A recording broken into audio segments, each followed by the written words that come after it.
país falir ou não vou deixar o país falir. Essa é a questão que vai se colocar. Muito bem. Então, o que tem que fazer? Tem que fazer reforma, mudar nas regras. Eu acho que nós temos que pensar, não agora, senhores, mas vai ser uma pauta para o Legislativo de 2019, num próximo governo, um novo sistema de financiamento da Previdência Social para a nova geração, lá na frente. Por que eu digo isso? Porque o mundo do trabalho está se modificando. Para quem olha, por exemplo, o número de trabalhadores empregados como proporção da PIA vem caindo. Por outro lado, o MEI vem crescendo assustadoramente. Só que as contribuições de um empregado e do MEI são completamente diferentes. Então, nós temos que criar mecanismos de financiamento que sejam diferentes daquele mundo laboral, né, que vigorou no século XX, ainda vigora em parte no século XXI, mas está se modificando. Então, para o futuro, a gente tem que pensar uma outra forma. Mas isso é para o futuro e podemos fazer, para aqueles que começarem a ingressar no mercado de trabalho em 2030, 2020, vai ser esse novo sistema. Até lá, nós temos deveres de casa para fazer. Quais são? Bom, em primeiro lugar, a gente preserva o direito para quem já tem o benefício ou preencheu os requisitos para obter o benefício. Não mexemos no passado. Está lá, o cara recebe, ele tem acumulação de benefícios, tudo bem, continua. A gente vai fazer regra de transição para os ativos. Regra de transição mais ou menos equitativa. Uma coisa é o cara que está 6 meses de se aposentar na regra atual. A outra coisa é o cara que entrou no mercado de trabalho ano passado. Não é tudo uma massa só? Não é, não. Quem está 5 meses de se aposentar é uma coisa, ele tem uma vida laboral intensa. Quem entrou no mercado de trabalho ano passado é um guri, é um garoto. Está começando a vida no mercado de trabalho. Para ele, a nova regra ou a regra antiga, não tem o menor sentido essa discussão. Você já pegou uma regra nova, só que com um pequeno deságio. Você vai ter um preminho porque você já está 1 ano. Muito bem. Estabelecimento de uma idade mínima progressiva. Começa já com alguma coisa, já existe no setor público 60 anos para homens e 55 para mulheres, podemos fazer alguma coisa semelhante, eu acho que já tem que ser um pouco mais alto, 64, 63 para homens, 60 para mulheres, já, fim de papo. Começa já, e faz transição.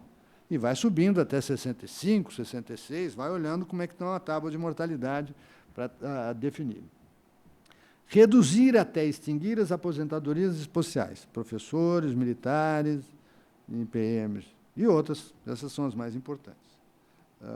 Os professores, um dia eu estava debatendo lá com eles, e quando eu falei isso, levantou-se uma professora e falou assim, o senhor é contra a educação? Eu falei, não, eu sou contra o privilégio dos professores, eu sou a favor da educação. Tanto que eu sou a favor que, diferentemente de vocês, que fazem greve, eu sou professor, eu tive um problema no meu empregador, que teve muita dificuldade, eu fiquei 7 meses sem receber, eu não faltei um dia, eu não atrasei um dia, e eu não marretei nenhuma aula. Quem é aluno meu sabe disso. E eu tenho assim de aluno, assim, toda hora, ô, professor, opa, tudo bem, nem lembro mais, mas, enfim. Nunca marretei aula, nunca faltei, nunca fiz greve e nunca cheguei atrasado.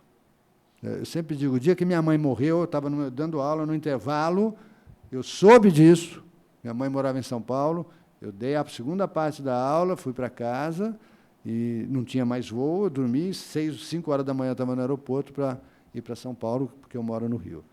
Então, eu não sou contra a educação, não, pelo contrário, amplamente a favor. Agora, não faz sentido um professor se aposentar com 30 anos de trabalho e uma professora com 25 anos. Não hoje, não agora. Não faz o menor sentido. Bem, mas vamos adiante.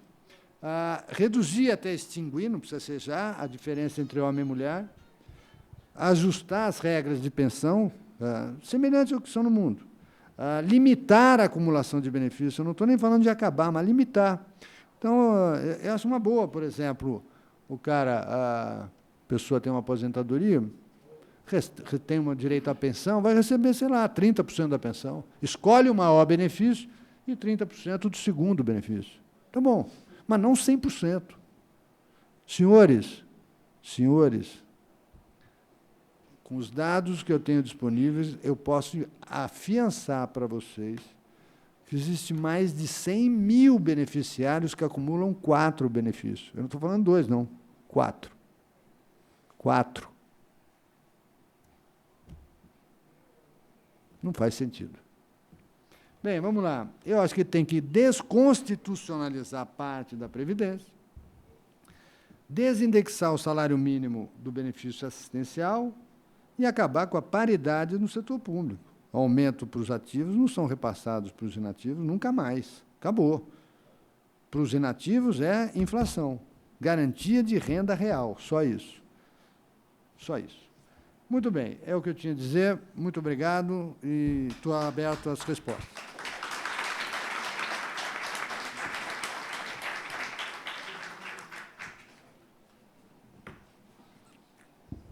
Está aqui.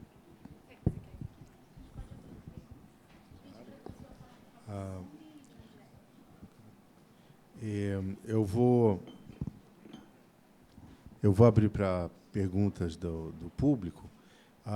Como nós temos parlamentares presentes, eu abriria primeiro para os comentários de ambos e aí depois para os demais participantes. A deputada Cristiane.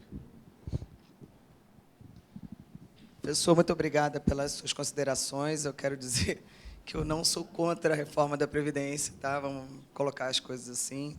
Só acho realmente que a gente tem que estudar com carinho essa questão do benefício social para os idosos, porque não tem nenhuma outra política que promova a segurança, que promova o bem-estar das pessoas que envelhecem no Brasil. E a transferência de renda ainda é a única coisa que se faz com os velhos no Brasil. Então, a partir do momento que você tira o poder real de... Bom, digamos, no caso, você tira deles a oportunidade de ter a correção pelo salário mínimo, eles começam a receber menos que o salário mínimo, você pode estar tirando também a dignidade dessas pessoas, e eu acho que a gente tem que estudar isso com carinho, porque é a bandeira que eu defendo, enfim. Ainda mais porque a gente realmente vai ter um número muito grande de idosos no Brasil. Agora, acho que a gente tem que realmente aumentar a idade das pessoas que hoje pleiteiam a aposentadoria, tem que rever essa questão do acúmulo dos benefícios, com certeza, das pensões com a aposentadoria, acho um absurdo. E a questão dos servidores também a gente tem que rever, porque, como você mesmo disse, muita gente pobre pagando para uma galera que é bem remunerada hoje. Não que, claro, os servidores não mereçam, mas é uma injustiça muito grande, uma injustiça social muito grande. E também não adianta nós termos um número imenso de pessoas que são aptas a todos esses benefícios sociais, que tem o cartãozinho na mão e chega na hora de colocar o cartãozinho na máquina do banco e não tem o dinheiro. Então, a gente já chegou nesse ponto, a situação realmente tende a se agravar, e nós temos que buscar saídas para isso. Então, com certeza, nós vamos passar por essa reforma e a gente vai discutir isso muito ainda, com certeza. Foi muito boa a sua explanação e vamos seguir adiante.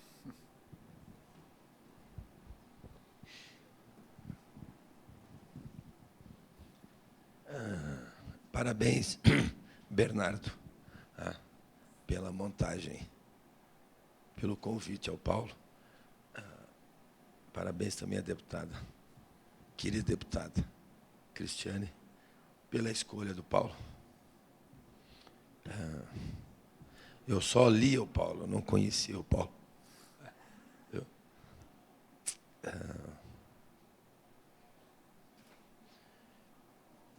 Eu vou começar pelo fim, quase pelo fim. O Paulo disse que a sociedade vai ter que fazer a escolha.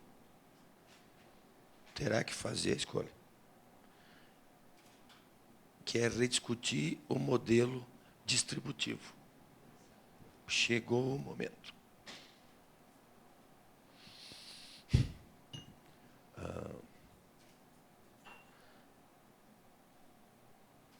Não tem dinheiro.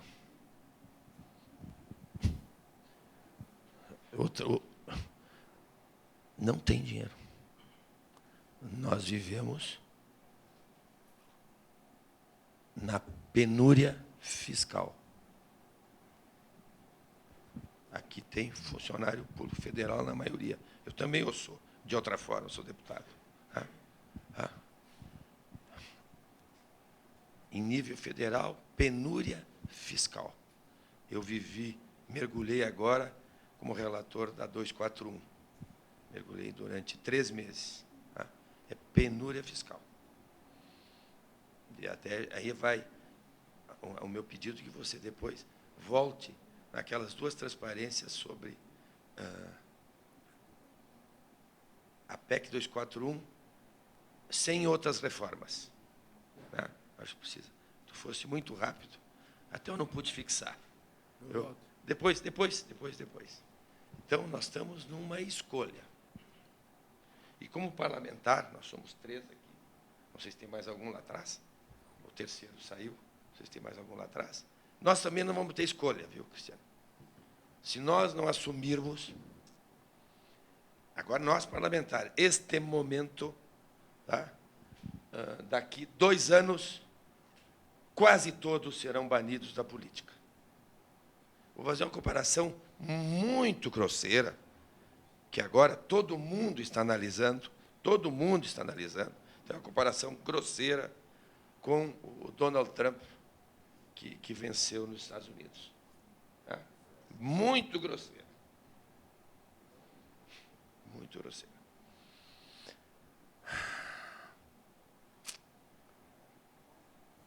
O que me chocou, não por eu ser pediatra, que estou já 20 anos fora da pediatria e 22 dentro da política. Tá? O que me chocou e o que eu não enxergava, e comecei a enxergar com o Rolim, que está aí, tá? Com o Paulo, que eu li e estou conhecendo agora, tem mais 2, 3 consultoras aqui extraordinárias, que diziam para a gente, há uns 8, 10 anos atrás, eu estou 22 anos nessa casa, que diziam assim, rapidamente, a gente não entendia, dizia, que nada isso aí, que nada. Nós estamos muito bem. Né? Que todo o modelo distributivo que a Constituição criou em 88, né, foi voltada para o idoso e o idoso jovem. Para o idoso, e a criança foi esquecida. A criança foi esquecida. Você botou rapidamente ali. É assustador isso. Que se 97% dos municípios, dos benefícios é para idosos, eu estou assustado. E o idoso está sofrendo porque o filho está pedindo dinheiro emprestado. E agora, pior ainda, nos últimos 4 anos, quando nós começamos a entrar assustadora e dramaticamente num quadro de depressão, há 4 anos atrás, e agora está instalado isso, né, que o desemprego está campeando. Né? Então, o idoso, acho eu, de repente alguém me justifica, o idoso está pegando empréstimo consignado para sustentar os filhos e os netos também. Então, então, nós vamos ter que discutir isso mesmo. Discutir isso mesmo. Obrigado. Eu devolvo a palavra ao palestrante. Bom, eu fico satisfeito e feliz por uma vida de trabalho e de dedicação ao tema, que eu volte a essa casa, depois de bastante tempo, sem ser vaiado, como eu fui há uns anos atrás, trazendo informações sobre isso. E, não que me afete muito, mas eu percebo que o público, isso mudou, e eu acho que os deputados, os nossos representantes, estão vendo que nós temos alguma coisa errada. Então, a gente tem que mudar. E nada melhor que a gente tenha representantes nesta casa e no Senado que estejam antenados com esse problema. Então, eu queria parabenizar a deputada. Eu acho que é um tema fundamental, porque é um tema que coloca, de fato, o pacto intergeracional com toda a nitidez. Agora, um pacto, com perdão da expressão, eu brinco dessa forma, nesta casa, mas, enfim, não pode ser um programa, um pacto caracu, entendeu? Não pode, não pode. Não pode ser um pacto em que a outra geração que vem pela frente pague um custo que eles não terão condições de pagar. Então, a gente precisa reequilibrar, é isso. A reforma é para reequilibrar e dar sustentabilidade ao sistema hoje, amanhã e depois de amanhã. Que a gente possa dormir tranquilo e falar, meus filhos e netos terão um país em que eu não leguei dívida para ele, eu leguei oportunidades. Eu tenho que garantir oportunidades para as crianças e jovens desse país. Nós temos, senhores, nós melhoramos muito em muitos aspectos. À medida que a gente vai ficando mais velho, eu fico com lembranças marcadas.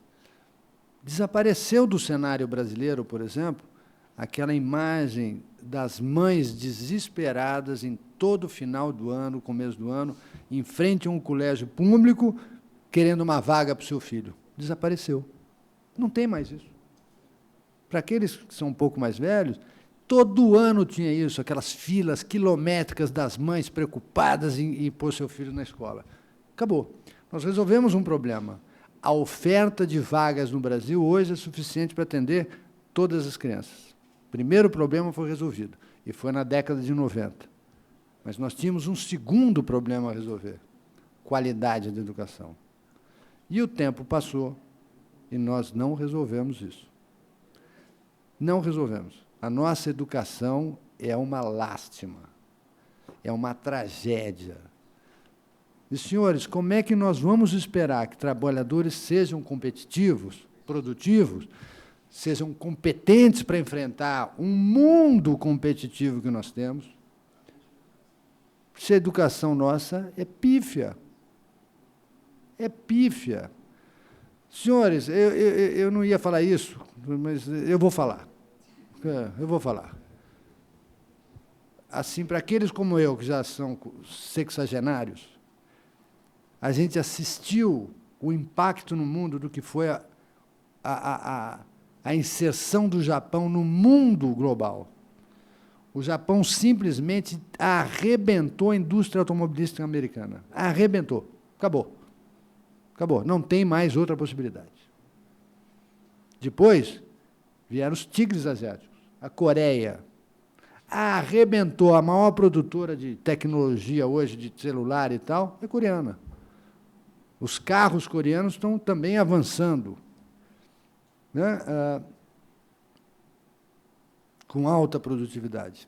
Mas os dois são café pequeno. Na década de 90, entrou um gigante no pedaço. E a China, senhores, a China só incorporou 43% da sua população no processo industrial e moderno. A pancada da China na produtividade global vai se estender por décadas. E se a gente não estiver preparado para competir, a gente vai ser uma grande república exportadora de solo e de sol. É isso. Totalmente periférico. Totalmente periférico. Então, a gente tem que dotar essa garotada de alta capacidade competitiva, educação de primeiro nível. Eu tenho aqui, pega o desempenho do PISA. O Brasil é dos piores. Dos piores. A Coreia é o segundo melhor. O Japão lá em cima, né? Como é que nós vamos legar para essa juventude um país sem oportunidades? Então, e a Previdência é um pacto entre gerações. Então, é necessário que a gente tenha, hoje, atenção a isso, o cuidado. Ninguém quer, como disse o ex-ministro, jogar velhinho do precipício. Isso é bom de conversinha mole de quem não senta a bundinha para estudar. Falar claramente. Gogó. A situação é clara, nós temos um problema e temos que trabalhar para resolver esse problema. sem ferir suscetibilidade de ninguém, sem ferir direitos adquiridos, fazendo transições suaves, não muito suaves, porque a gente não tem tempo, e definindo um pacto real, verdadeiro, de sustentabilidade entre as várias gerações. Então, eu queria cumprimentar a deputada pela iniciativa, o nobre deputado que já manifestou sincera e real preocupação com o tema, e eu espero e estou à disposição para todos os membros dessa casa para trazer essas e outras informações, repetir a exaustão e ajudar no trabalho de convencimento, né, das pessoas, daqueles que vão decidir pelo nosso futuro. E cada um de nós, obviamente, expressando a cada dia para os seus representantes essa preocupação, os deputados e senadores respondem a essas demandas, né? Eles são nossos espelhos. Então, eu acho que cada um de nós, na sua consciência, na sua experiência de vida, há de convir que não dá mais para as pessoas se aposentarem com 48, 49 anos. Não é mais possível. Acabou. Então, eu queria, mais uma vez, cumprimentar e agradecer, viu? Bom, eu vou abrir as perguntas para a plateia. Já temos uma pergunta ali atrás, outra aqui na frente. Eu pediria, em primeiro lugar, eu pediria que a pessoa que fizesse a pergunta se identificasse. Em segundo lugar, eu pediria que a gente fizesse a pergunta, blocos de 3 perguntas, porque o prazo está relativamente curto, para facilitar para o ilustre palestrante. Como nós temos já 2 perguntas, eu já vou complementar com uma terceira, e que é a seguinte: o senhor apresentou, fez um breve comentário sobre a diferença entre a contribuição do MEI e a contribuição do empregado regular, né? Formal, é. E nós já temos um debate muito grande na Europa, por exemplo, sobre o problema da uberização do trabalho, quer dizer, que é um efeito da tecnologia. Se depois o senhor pudesse fazer um comentário adicional a respeito, e aí eu passo a primeira pergunta. Bom dia, professor. Meu nome é Flores Pilares, que eu sou do gabinete da deputada Leandre, e sou servidor público há 43 anos e não sou concursado. Nesses 43 anos, não fiquei nem um dia desempregado. Hoje o senhor me fez eu ficar muito feliz. Essa ideia do meu tempo de estudante do 2º grau, eu prego essa linha que o senhor está falando, dos direitos que se criaram no nosso país, esqueceram dos deveres.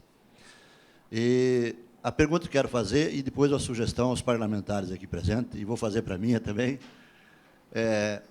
o senhor falou rapidamente dos servidores públicos, e se prega que eles têm o cálculo atuarial, que eles não têm nada a ver porque estão dentro da contribuição e têm o cálculo atuarial. Explicar se esse cálculo está certo e onde é que está essa disparidade, se ele contribui a menos ou a mais. E o senhor também falou en passant aí pelo Exército brasileiro. Eu conheço muitas famílias que têm filha com 50, 60 anos, solteira e recebendo os proventos lá do pai que foi do Exército brasileiro. Como seria essa junção, também a terceira linha, como seria essa junção de uma previdência única a partir de agora? Executivo, legislativo e judiciário. E, por último, uma sugestão, então, aos parlamentares, e vou também fazer a da deputada Leandre, que eu entendo dos senhores parlamentares que uma pessoa da estirpe do professor Paulo teria que fazer uma palestra na hora que essa reforma estiver lá dentro do plenário, para que o Brasil, através da TV Câmara, das TVs do Brasil toda, a população brasileira entenda, na verdade, que a aposentadoria é uma poupança com outro nome, não é um favor da nação para as pessoas. É a minha colocação. Eu passo aqui para frente para mais uma pergunta.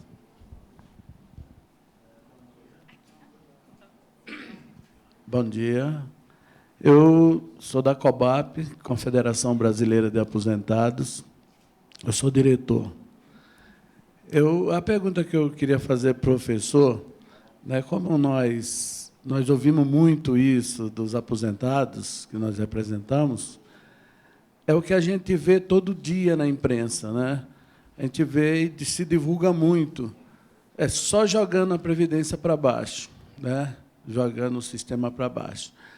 Mas eu queria fazer uma pergunta para o professor, quando ele faz essa explanação, se a questão não seria de gestão, porque a gente sabe, nós temos um órgão nosso, um órgão oficial, que é a Anfip, ela sempre está dizendo que a Previdência não dá prejuízo, dá lucro. A Previdência não é deficitária, ela dá para pagar. Mas a gente sabe que a desoneração tirou dinheiro da Previdência. Não é? A DRU, como é que o governo, o gestor, fala que não dá prejuízo, que dá prejuízo à Previdência e tirava 20% e leva mais 30% agora? Não é? Viu, deputado? Foi aprovado, né? Mas